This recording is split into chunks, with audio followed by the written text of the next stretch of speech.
another casual conversation with the classic. I'm here with none other than the D.M.D, Britt Baker, and Adam Cole, baby. And we're here for a really... Baby, my bad. Baby. It is baby. I messed it up. That was my bad. We're probably going to cut that out, but I probably won't because it's kind of funny. But we are here at the Novo for Walemania. Clearly, I've had a couple of drinks, but we're chilling, we're doing our thing. But I'm here with Adam Cole, and I'm here with Britt Baker, so I want to ask you guys a couple of questions. First things first, we just had the premiere of All Access, AEW All Access, and there was a lot of stuff that was shared with us there on that episode, that very first episode. So I'm very curious to see what's going to happen next. But I'm going to throw the first question to you, Britt.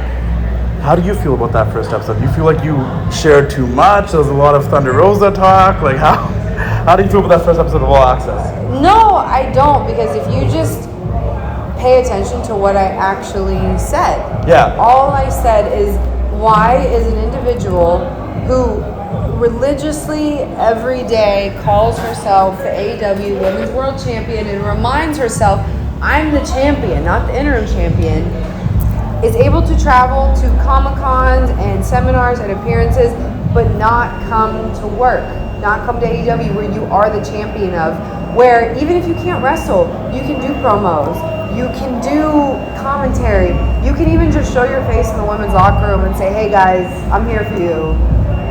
I asked that question. I asked it to her, actually. I'll put it out there, and I never got an answer. So I stand by it. It's not me being a bully. It's me being very passionate about AEW. And I've been there. I've been injured.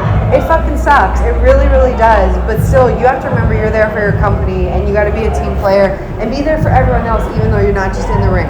I'm going to jump on that a little bit and say I do agree with you, because I think a lot of the fans too are kind of curious of why that interim championship was there for so long. So I don't think that's a wrong question. I think a lot of us are kind of like, well, if she's not coming back anytime soon, should we just make it the main championship? And I'll say straight up, that wasn't her decision. I mean, she was injured, okay. The interim thing had nothing to do with her. That was a Tony Khan decision. But still, if you're going to be publicly saying every chance you get, I'm the champion, then come to work where you're saying you're the champion of. If you can travel, if you can fly, whereas someone like Adam Cole, who could not fly, who could not get on a plane, who could not even leave our house for a long time, and he would have loved to be able to travel, he didn't have that luxury. It's not that she couldn't, it's that she didn't.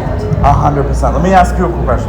Yeah. How did you feel about sharing your recovery journey with All Access? Was that something you agreed to right away? Was that something you wanted to share?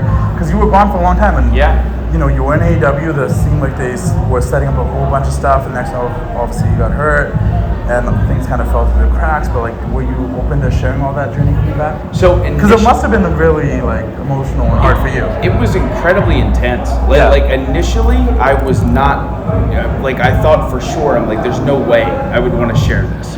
Especially knowing where the ups and the downs could potentially go, and thinking about the idea of never being able to wrestle again, which is big. It's huge. It's a huge, especially for you. That's your whole life, exactly. It's life-changing, right? Yeah. So at first, I was a little scared about the process, but again, I've said this before: is the fans the entire way through were so supportive, and they had no idea what I was going through. No clue.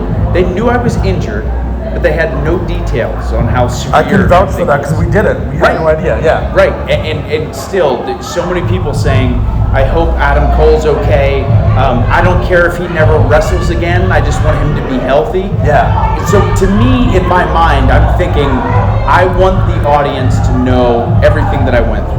I want them to know the success that we've had and the failures that we've had. So I got to a point for sure where I was very content and very happy with the idea of going, let's just tell the whole story, because AEW All Access is the whole story. It is. It's very straightforward. There was nothing cut. Like, I watched that first episode, and I'm like, nobody held anything back. Yeah. And there was a lot of like honesty and purity to the entire thing. Let me ask you this: like, are you okay right now? Because I heard there was like a little bit of a back injury or something. I don't know if that was just rumor and innuendo. Yeah. So I want to ask you straight up: is that something that's true? Are you kind of on the shelf? Are you not on the shelf? I'm not on the shelf. It's not to the point where I can't wrestle or anything. But we're definitely being proactive with the doctors, getting MRIs, and as you saw, I have to get a shot to be able to wrestle. So we are getting an MRI this week just to make sure everything's okay, because our medical team, they never will let you work if it's not safe. Yep. 100%. I have to say that first and foremost. But I'm very Yeah, stubborn, so and I true. want to wrestle as much as possible. And even if I'm not going to wrestle, I'm going to be at work. 100%. I mean, you do like 2 jobs, so like you're always at work. That's insane. Double Right. duty. I heard Double there was like duty an for Instagram Dr. story that day. Baker. You're like, I did this, and I still made it to my office, and I'm like, she's gonna work. Let me ask you this. So obviously, like when you came to AEW, you were there for a while, Yeah. for a short bit, and obviously got hurt. What is it that's left for you that you really want to achieve that you haven't been able to achieve yet? Oh man. Well, And there's like so much talent that you haven't got to work with yet. So even that, that's a sure. double-ended question, Yeah. but yeah. Well, you kind of half answered the question. Oh, okay. Because that is part of the excitement for me Yeah. to what AEW brings to the table. There are so many guys and so much talent in the company that I've never worked with. MJF, Darby Allin, Sammy Guevara, like the list goes on and on and on. And then when you think about the other guys like Jon Moxley, Bryan Danielson, Chris Jericho, like there are so many dudes Yeah. that I've worked with some of them before. Besides that, my goal definitely is to become the AEW World Champion. Yeah. Again, any promotion, any brand I've ever worked for, I eventually got to the point where I became the guy, the champion 100%. there.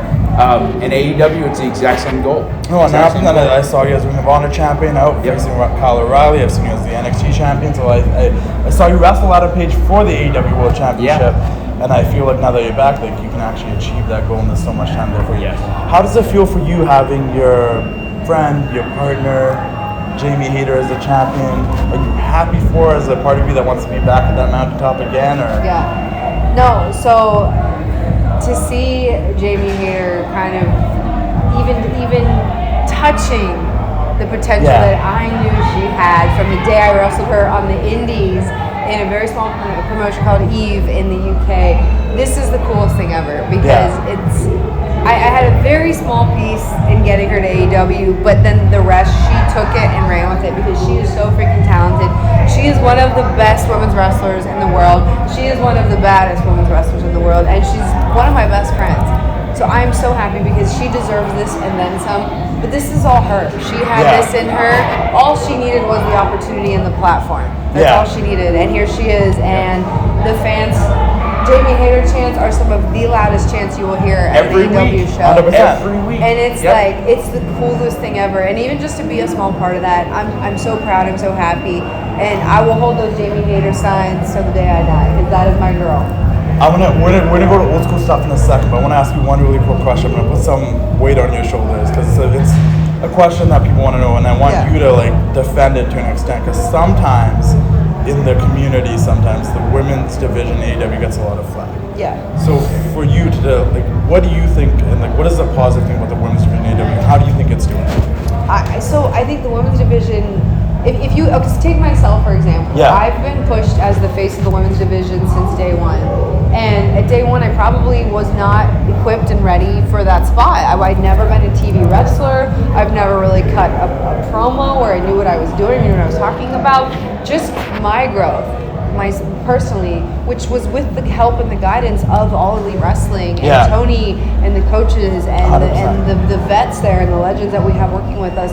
Just my growth alone speaks about the growth of the women's division. Then you see all these other girls we have now that are being pushed in like the main event spotlight. Jamie Hayter, Sheeta. I mean, we have Tony Storm and Saran now that are joining our side, and Ruby Soho. And then we have girls on the up and coming like Anna Jay and Julia and Ty Conti. And we really, what more can you ask for? Just give us time. I always say, just give it time. Because I personally think it's progressed since the beginning, and I think it's getting better all the time. And I think like it's growing. And I think a lot of people don't give the benefit of the doubt that a lot of you are like doing TV and stuff for the first time. You're learning as you go, and you guys have all been growing. You guys have all been getting better at it. Right. So being the wrestling classic, I have to throw it a little bit old school, and I want to ask us a couple old school questions. Sure. Just a little rapid fire. What's your favorite match of all time, personally, as a fan? So for me, can I give a little bit of a backstory? 100%. Okay. As long as we got some time. But I'll be quick. WrestleMania 17, The Rock versus Stone Cold Steve Austin. It's the first time I ever got goosebumps in my entire life. I was 11 years old, and in that moment, I said, I need to be a pro wrestler. So that is why. How about yourself? What is your favorite match of all time, or what made you want to become a pro wrestler? My answer changes, I'll be honest. Fair but enough. I think I have to say that it was Sasha and Bailey at TakeOver in Yeah, Brooklyn because it's still my favorite women's match of all time. that just cemented such a different version of professional wrestling for women because it made it just professional wrestling, period. Those girls showed out, they stole the show, and it really is the foundation of how women's wrestling should be today. And in that sense, it's just wrestling. It's equal to the men's.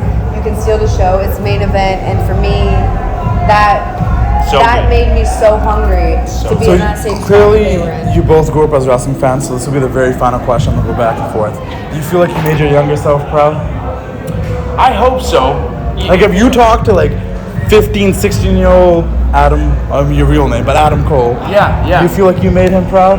There's definitely a portion of me where I feel like I did make him proud, but then there's also a portion who feels like you haven't done everything you can do. Yeah. You know what I mean? Like there's this like motivation and this drive to want to accomplish everything that you've ever wanted in the pro wrestling world. And I think when I look at my 15-year career, I'm very, very proud. And I know 15, 16-year-old me would be very proud, but also 15, 16-year-old me would say, you got a lot more to do. There's a like they talk term. back to you a little bit. Yeah. Like, yeah, that's cool and stuff, but you got some more too. For sure. For you then, do you feel like you made your younger self proud? Just the fact that I could say, yes, I am a wrestler and a dentist, yes. The stubborn, hungry girl in me, no, I have so much more to do. So much more to accomplish. That's the Taurus in her, the stubbornness. That's the Taurus. There you go. Born with horns. Thank you very much. I appreciate you guys taking the time to do this. I know at Walemania there's a whole party going on out there.